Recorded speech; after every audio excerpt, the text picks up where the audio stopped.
Salam, hər vaxtınız xeyir əziz şagirdlər. Deməli, monitorinq sınavına hazırlıq məqsədi ilə monitorinqə hazırlıq məqsədindən sınavın izahını başlayırıq. Birinci sualımız çoxluqlara aiddir, kəsişməsinə aiddir. Bu sualı hər dəfə oxumayım ki, vaxtımız getməsin. Əsas sualları sizin üçün siz oxuyacaqsınız, sırf həlləri sizə maraqlıdır. Kəsişmə deyəndə hər ikisində daxil olan elementlər nəzərdə tutulur. Hər ikisində 30 var, 40 var, bir də 50 var. 30, 40, 50 B variantı. Aşağıdakilərdən hansı doğrudur? Deməli, əgər üst əsas tablar əsas gedir. Natural ədəddirsə, üstü böyük olan böyük, kiçik olan kiçikdir. Deməli, burada 5 üstü 5 böyük ola bilməz. Burada 10 üstü 8 böyük ola bilməz. Deməli, cavab B variantıdır. Üstü böyük olan 8 üstü 7-dir, o daha böyükdür. Burada da yenə deməli 4 üstü 10-dan 4 üstü 1 böyük ola bilməz. Burada da 4 üstü 0 1-ə bərabərdir. Bunu yadınızda saxlayın. Bir ədədin üstündə 0 varsa o 1-ə bərabərdir. Minin üstündə də 0 olsa belə 1-ə bərabərdir. Növbəti suala keçək. 88 ədədən sadə vurğular arasında hansı bətdə düzgün verilir? 88-i sadə vurğulara öz-öz ayırsaq, 88 8 vur 11-dir. 8-i də 2 vur 2 vur 2 vur 11 kimi yaza bilirik. Deməli, burada C variantı yox, 23-dür, vur 12 səhvdir. Deməli, düzgün variant yoxdur burada əslində, belə baxanda. Bəlkə hansı variant düşməyib? D variantı da əslində düşməyib. Variantlarda düşməmək ədəsi var, ola bilsin düşməyib. Sizin də açanda öz-öz vərddə tam düşəcək. Yəni, cavab olan variant düzgündür. Sonra, növbəti tapşırılan sualın izahını heç variant işarə eləməyəcəm, sadəcə olaraq düzgün cavab deyəcəm. Burada C-ləri sadələşdiririk.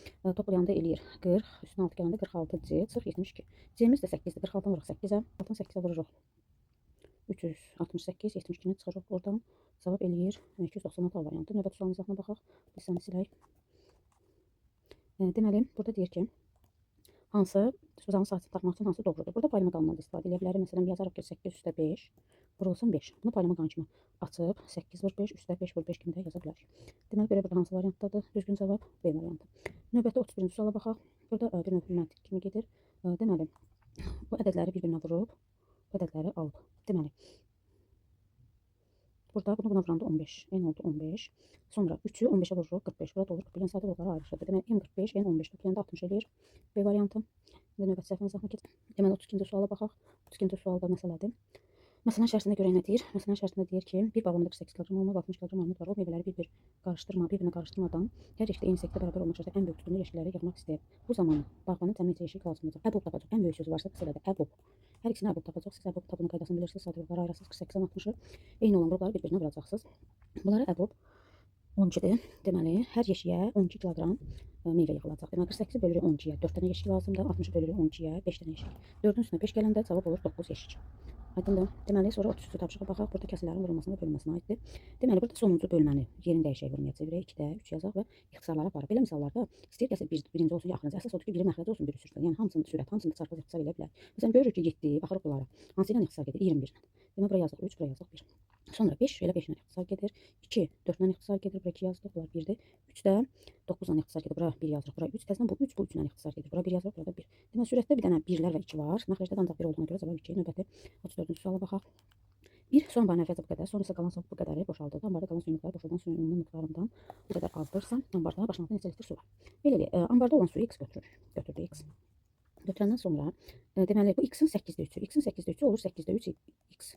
8-də 2. Sonra qalan suyun x-dən 8-də 3 çıxırıq olur 8-də 5x. Qalan suyun 5-də 2 deyəndə bunu 5-də 2-yə vururuq. Olur 4-də 1x. Deməli, birinci 8-də 3 x-in işlədilər, sonra 4-də 1 x-in işlədilər. Deyir ki, indi görək nə qədər qalır? 8-də 5 x qədər su var idi. Onun 4-də 1 işlənibsə, x-i görək nə qədər qalır? Bunu məxrəcə 8-ə gətirir, olur 8-də 1 x. Deməli, ambarda 8-də 1 x qədər su qalıb. Bəs deyir ki, qalan suyun miqdarı boşaldılan suyun miqdarı. Nə qədər boşaldılmışdı? 8-də 3, 4-də 1. Bunlar da toplayanda olur 8-də 5x. Yəni bu qədər boşaldılmışdı, bu qədər qalmışdı. Bizə də deyir ki, qalan suyun miqdarı boşaldılan suyun bu qədər azdır. Yəni 8-də 5x-dən 8-də 1x çıxacaq. Qalacaq 8-də 4x, o da 12 eləyir. Birinci buradan ixtisar gedir 2-də 1. 2-də 12-yə vuranda 24. Deməli əvvəl 24 litr su var idi. Sonra davam elə 35-ci sualın koordinata aiddir. Deməli, koordinat müstəvisində təpə nöqtələri fiqur verilmişdir. Bu fiqurun sahəsində perimetr hesabı alınan ədədi qiymətlərin cəmini tapıb mütləq qurmalıyıq. Bura görək hansı fiqur alınacaq. Deməli, bura olsun 2, 2.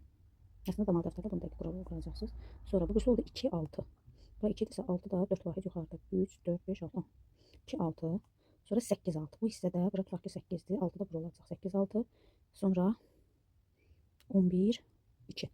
Deməli, burada bu belə alınacaq bu hissədə biraz 11 qədər. Burada belə bir trapesiya alacaq. Düz bucaqlı trapesiya. Bunu təzədən şəklində burada çəkək. Baxın, belə bir düz bucaqlı trapesiya alacaq. Aha. İndi bizə deyir ki, bu fiqurun sahəsində perimetr hesabı alınan ədədi qiymətlərin cəmi. Yəni həm sahəsini tap, həm perimetrini, sonra onları topla. Deməli, biz bunun sahəsini tapanda bunu bir dənə düz bucaqlıya, bir də düz bucaqlı, üç bucağa bölərik. Deməli, düz bucaqlının buradan bura 2, bura 6-dırsa bu tərəf olur 4. Sonra bax, bura 2-dir, bu hissə bura 11-dir. Yəni 2-dən 11-ə, yəni 9-dur. Bura 2-dir, bu hissə 8-dir.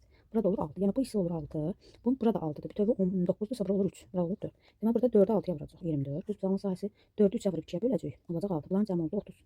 Yəni sahə oldu 30. İndi bizdən perimetrini soruşur. Perimetrin verib əslində, perimetrin sadəcə olaraq biz gərək xəttkeşindən ölçüb tapaq. Bir də gələcəkdə fakültə yanına keçəcəksiniz. Orada bura 5 olacaq. Gəlin bunu 5 olaraq qəbul eləyək. Deməli, xəttkeşindən gərək ölçəsiz. Yəni ayaqda 2 nöqtə arasında məsafədən ne tapa bilərsən, yəni onu da tam keçməlisən. Bir düz xətt üzərində deyil axı bu. Ona görə bu 5 olaraq qəbul edib perimetrini tapaq. 6, 6, 4, 3, 5. Deməli 10, 19, 24. Bu da olur 24. Bunlar da toplayanda 54. Sizə görə biraz çətindir, yəqin imtahanda bu cür salmazlar, çünki bunu tam keçməmisiniz. 3 ədədin cəmi indi ola bilsin açıq vərəqdə işləyənlər üçün bu koordinatlarında verirsə, onda ölçə bilərlər onu.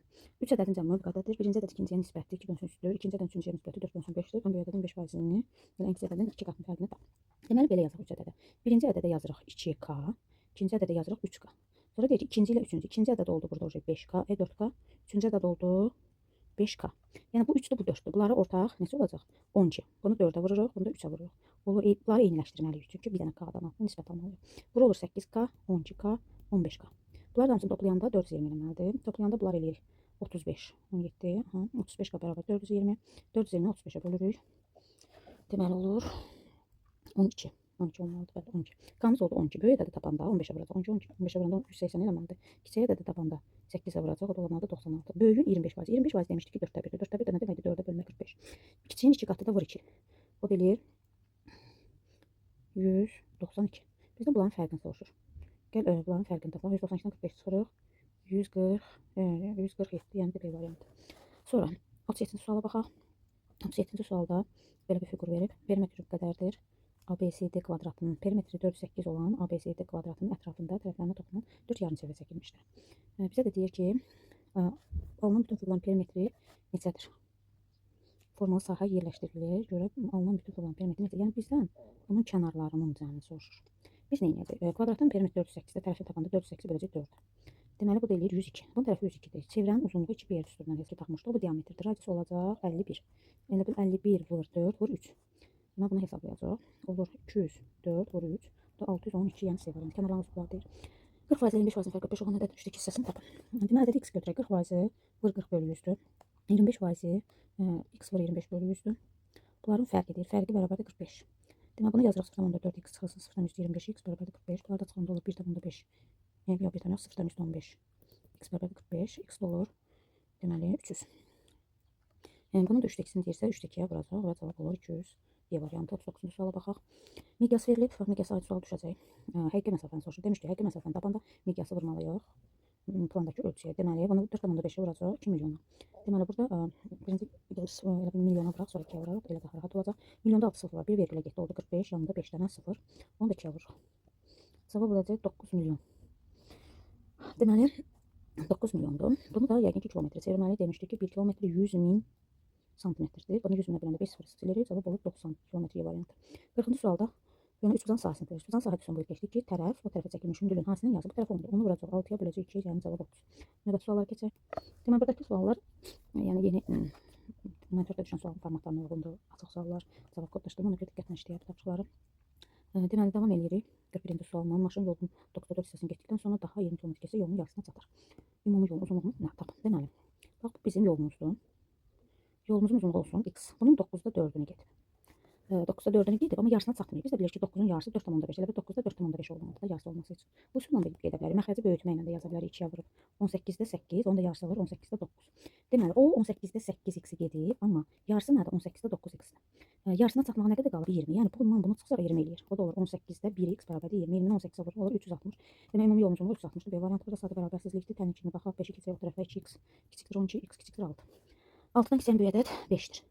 Ən kiçik natural ədəd də 1-dir. 5-i 1-ə vuranda cavab 5. Qonşu bucaqların cəmi 180-dir. Biri digərindən 4 dəfə kiçikdir. Gəl biri kiçiksə o birisi böyük olacaq. Biri bucağa x götürək, o biri bucağa 4x götürək. Cəminə 180 yazaq.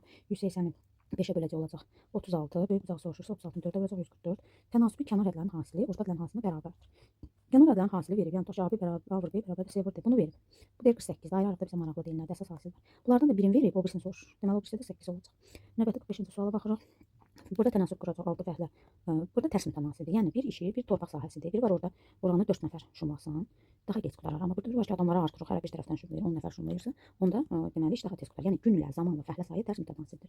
Yəni 6 fəhlə 10 günə şumlayırsa, x fəhlə 4 günə şumlayır. Və tərs mütənasibət demişdik ki, yan yana vururuq. 60 bərabərdir 4x, x bərabərdir 15. Cavab A variantı. Növbəti sual, bunlar qonşu bucaqları, bunların cəmi 180-də toplayıb 180-ə bərabər eləyirik. Nə olur 70, 180-də 70 çıxırıq, x olur 110. Sonra 47-ci sual sürət məsələsidir. Aralarındakı məsafə. Bu məsafədə A, B məntəqələri tutaq. 420 olan, yəni buradan bura qədər məsafə 420-dir. Qarşı-qarşı tərəflər yola düşdü. Birinci qatan sürəti 60, ikinci qatan sürəti 80-dir. Yadınızda saxlayın, qarşı-qarşıya və yaxud da əks istiqamətli hərəkətdə həmişə sürətlər toplanır, zamana vurulub yol aralarındakı məsafə tapılır. Onu da zamanda soruşanda sürətləri toplayıb yola bölürük. 60 ilə 80 toplayacaq 140, 140-ı 420 bölü olacaq 3 saat. 48-ci sual. Sinifdə 25 şagirdlər, 15-i oğlandır. Yazaq 25-də 15. Bu oğlandır. Bəs qızlar nə qədərdir? 25-də 10. Deyir ki, qızlar bütün sinifin neçə faizdir? Bunda vururuq 100-ə. Cavab olur 40%. Aydındır. Növbəti səhifənin izahına başlayaq. Bir koordinat müstəvisində təpə nöqtələri olan düz bucağının sahəsini tap. Bax, koordinat oxları çəkirik. Deyir ki, nöqtələrində -2, x -2, y 2, 4 və 2. 4 -3, -2, -3. Düz bucağının sahəsini tap. Deməli, burada bir düz bucağı çəkirik. Sahəsini tapırıq. Deməli, bura oldu 6, bura oldu 5. 6-nı vururuq 5-ə, cavab olur 30. Əlin suala baxaq. Deyir ki, qutuda 12 qırmızı, 8 gül, 10 yaşıl qələm var. Qutuya baxmadan ən az necə qələm çıxartmaq lazımdır ki, çıxan qələmlərdən mütləq hər rəngdən ən az biri olsun. Deməli, belə məsələlərdə həmişə özünüzü ən şanssız insan kimi hesab edirsiniz. Görürsünüz ki, burada ən çox qırmızıdır. Ən çox qırmızı olduğuna görə tutaq ki, əlimizi atırıq, ancaq qırmızı çıxır, başqa rəng çıxmır. Əslində 3 dəfədən birincidə qırmızı, birində göy olursa, yaşıl çıxsa işimiz bitmiş olur. Amma biz ən şanssız insan olduğumuza görə qırmızıların hamısını çıxardırıq. Sonra gəlirik yaşıllara. Yenə yaşılların hamısını çıxardırıq, 10 dənə yaşıl. Çıxardandan sonra yaşıllar hamısı çıxdı. Çıxardandan sonra yerdə bir dənə əlimizi atıb çıxarsaq göyü, deməli hər rəngdən olacaq. Deməli nə qədər çıxartmalıyıq? 23. İzahımız bu qədər. Oldu. Sağ olun.